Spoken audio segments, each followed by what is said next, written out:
President Trump is traveling to Asheville, North Carolina today to visit areas still recovering from Hurricane Helene since it hit last September. That storm destroyed nearly 1,000 homes and killed more than 100 people there, leaving behind more than $50 billion in damages. President Trump slamming the Biden administration's response to the storm on Hannity. Watch this. Well, they don't care about North Carolina. The Democrats don't care about North Carolina. What they've done with FEMA is so bad. FEMA is getting in the way of everything. And the Democrats actually use FEMA not to help North Carolina. It makes no sense. So I'm stopping on Friday. I'm stopping in North Carolina, first stop, because those people were treated very badly by Democrats. And I'm stopping there. We're going to get that thing straightened out because they're still suffering from a hurricane from months ago. Joining me now is North Carolina Congressman Greg Murphy. Congressman, your reaction to this? Good morning, Cheryl. I think the president is spot on. We had FEMA just a few weeks ago kicking people out of hotels. Fortunately, they've recanted that, and they're not going to do that until May 26. I've even heard some rumors that FEMA was disproportionately giving loans out based upon race. Now, when you look at what has happened to Western North Carolina, it's like Hiroshima in so many different ways. This is not a time for DEI. This is a time to help every individual. And now we have the rebuilder-in-chief back on, and I'm looking forward to traveling with the president today out west. Yeah, all right. Oh, okay. You're going to be going out west to California with President Trump.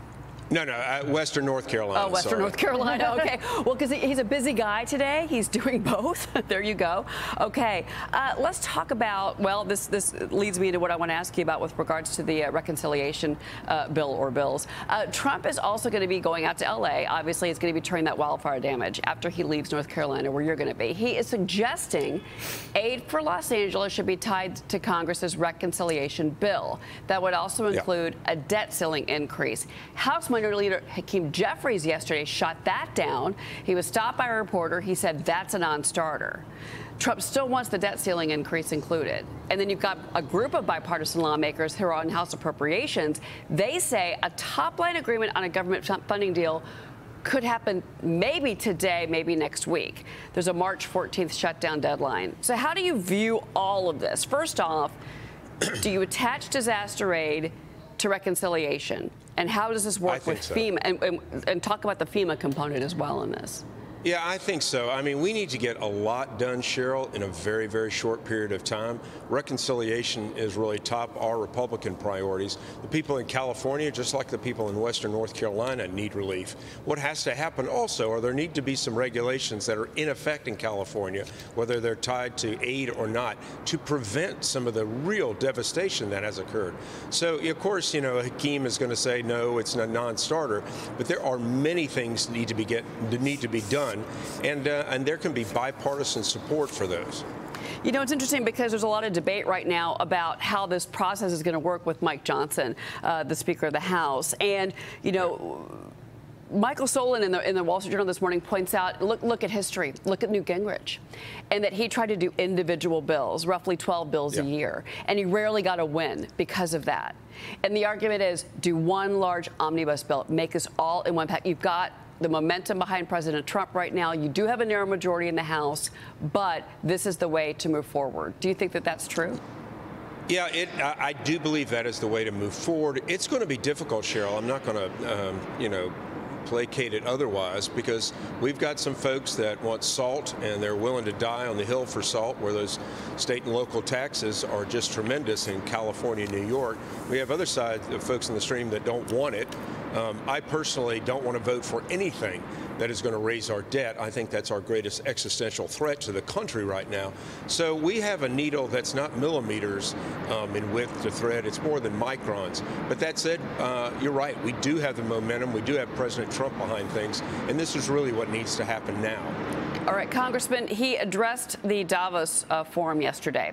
He insisted that all the executive orders, the avalanche of EOs that he signed this week, are going to lower inflation and bring back jobs. He also says extending tax cuts is the big key to improving the economy, but he says Republicans can't do it alone. Watch what he said. We have to get Democrats to approve it. But, if the Democrats didn't approve it, I don't know how they can survive with about a 45% tax increase, because that's what it would be. And so I think they're going to be. We've been working along with them pretty well. I think it's very hard for a political group to say, let's charge people 45% more. So I think we're in good shape. But we're actually doing a reduction for business and small businesses where you're going to bring it down to 15%, which is really something. What do you think of that last comment there, sir? Well, we're in Ways and Means, and Chairman Smith, we've been doing this stuff for 18 months, looking at all the different levers, looking at all the different dials to bring things down, but also in a way that is responsive to our debt. What the final package looks like is still in the mix. I would love to be able to bring things down as low as possible, but sometimes you just can't do that. We're going to already have to see a package that we can get 218 on. Yeah, well, and you make a very good point. We've talked about it a lot on this program, that those blue state Republicans, your Mike Lawlers, for example, they've dug in on SALT, and they're making that is where they're saying they are not a yes unless there's some negotiation or some change to SALT. So, all right, Congressman Greg Murphy, we're going to be watching your movements today then. Great, Cheryl. Thank you. All right. Well, please, our prayers, of course, go to the folks out in Western North Carolina. I know they're still struggling. Thank you, sir.